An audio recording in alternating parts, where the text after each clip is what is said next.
Bienvenue à ce numéro du Journal des Journaux qui intervient à quelques jours de la célébration par la Oumma islamique de l'Aïd el-Fitr, à l'occasion de laquelle nous présentons nos vœux les meilleurs à l'ensemble des Nigériens, tout en demandant pardon à nos téléspectateurs et auditeurs. Ainsi, nous entamons cette revue avec la rubrique La question de l'unique quotidien privé de la place L'Enquêteur, dans sa parution du 7 juillet qui titre en s'interrogeant « Issoufou Mahamadou, un remerciement sélectif ». Je voudrais également remercier toutes les couches socio-professionnelles ayant pris part aux séries de ruptures de jeunes à la présidence.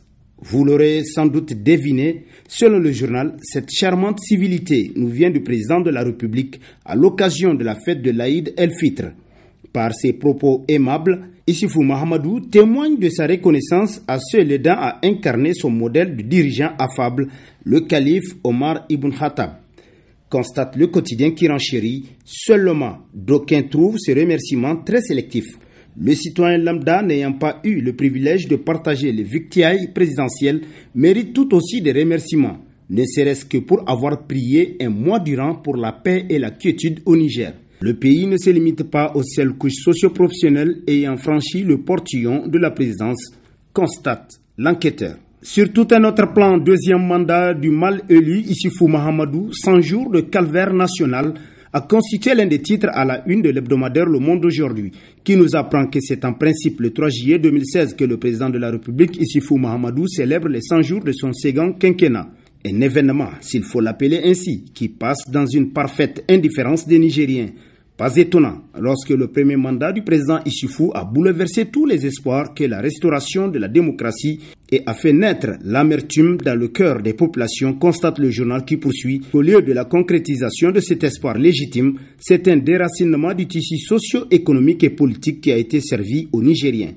Quand un élève échoue à un examen, c'est un malheur familial, mais quand un président de la République échoue, c'est une catastrophe nationale, s'exclame Le Monde aujourd'hui qui conclut qu'Allah sauve le Niger et son peuple. Amin. Situation sociopolitique et économique du Niger, nécessité d'un sursaut citoyen, titre dans ses colonnes l'hebdomadaire satirique Le Canard déchaîné, pour qui c'est à en croire que les uns et les autres n'ont absolument aucune préoccupation qui sommet. Espérons juste que cela ne soit que passager une fois le mois de Ramadan passé, selon le journal qui renchérit.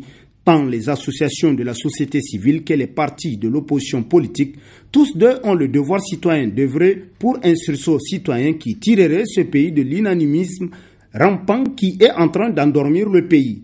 Si elle se taise, qui le ferait désormais, s'interroge le Canard déchaîné. Le bi-hebdomadaire L'événement, dans sa rubrique Baromètre, place en forme le général Seyni Garba, chef d'état-major général des armées. Pour ce journal, l'intéressé en bon chef de guerre s'est illustré de la plus belle manière en se rendant à Bosso, la veille de la fête de Ramadan, pour passer le réveillon au milieu de ces hommes qui sont en pointe dans la lutte contre l'obscurantisme et pour la défense de l'intégrité de notre territoire.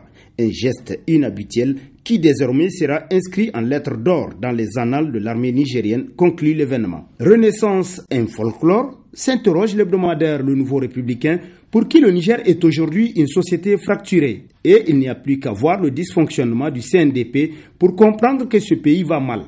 Mieux, la fête de Ramadan que les musulmans nigériens viennent de célébrer presque seuls au monde a montré la cassure qu'il y a désormais dans notre société.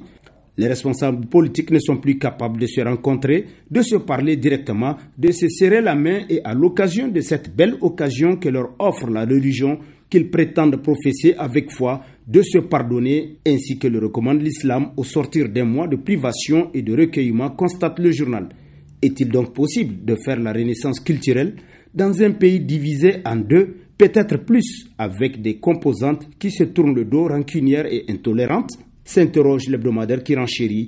La renaissance culturelle ressemble à un mensonge. Elle n'est possible que lorsque ceux qui gouvernent donnent le bon exemple. Mais avant tout, il faut créer les conditions d'un rapprochement des cœurs en poussant les Nigériens à se pardonner, à s'accepter et à se serrer la main. Il s'agit de rendre aux Nigériens leur fierté en leur donnant le sentiment d'appartenir à la nation et d'exister dans leur pays sans être harcelés, persécutés, marginalisés, souligne Le Nouveau Républicain.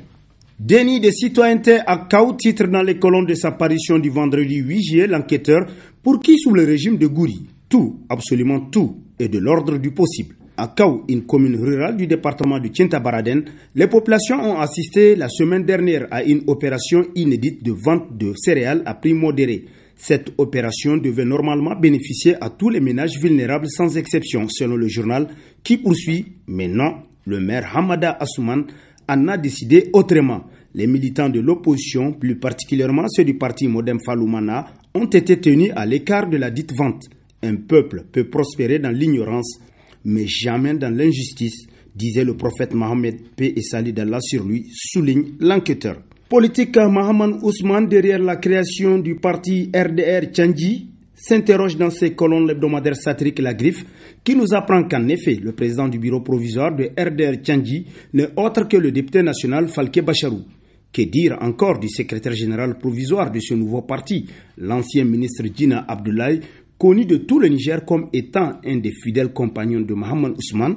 S'interroge le journal qui poursuit, si les compagnons de Mahaman Ousmane ont décidé de créer leur propre parti politique, c'est sans doute pour avoir leur totale liberté d'action dans leurs choix politiques et disposer de leur propre machine pour les futures échéances électorales, notamment les locales prévues pour le premier trimestre de l'année 2017, conclut La Griffe. L'hebdomadaire La Roue de l'Histoire, quant à lui, dans sa rubrique brève, titre entre autres Conseil de la FIFA, la FENIFOOT va proposer la candidature de Pelé au Conseil de la FIFA. Selon le journal, le comité exécutif de la FENIFOOT a décidé de transmettre la candidature du président de l'institution, le colonel-major Jibrillahi Mahamidou, dit Pelé, au poste de membre du Conseil de la FIFA à l'élection du 29 septembre 2016 au Caire.